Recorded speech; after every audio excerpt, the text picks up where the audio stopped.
tunakwenda Maka kwa ajili ya kaburi la Mtume Muhammad sallallahu alaihi wasallam, tunakwenda Israeli kwenye kaburi la Yesu.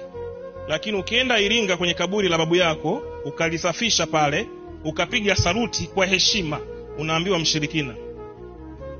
Ila mtu yuko tayari asimame mbele ya kanisa awaambie Petro amenitokea jana. Ni maneno magumu haya. Ni maneno magumu. Ila wewe mama yako mzazi akikutokea kasha kufa, ila kaja kwenye ndoto kwa mwanangu, mke wako mpende, ukienda kumwambia mchungaji mama yangu amenitokea kwenye ndoto, piga magoti hapa, leta chumvi, piga. Naanza kuingiwa na maroho ya mashetani ya makaburi, si ndio? Piga magoti hapa, baba namtenganisha.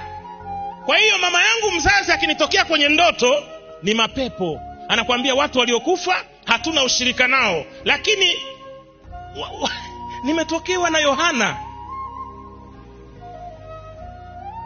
Maandiko yanasema Elia alikuwa mwanadamu kama sisi, alikuwa na nyama kama sisi, alikuwa na feelings kama sisi. Maandiko yanasema Yesu akiwa nasali mavazi yake yakabadilika, yakawa meupe. Ghafla wakatokea manabii wa kale wangapi? Wawili. Wa kwanza nani? Musa. Wa pili Elia. Hivi wewe akitokea Nyerere leo, tutasema ni Nyerere? Tutasema sasa mzimu wa Nyerere umefanyaje? Umetutokea.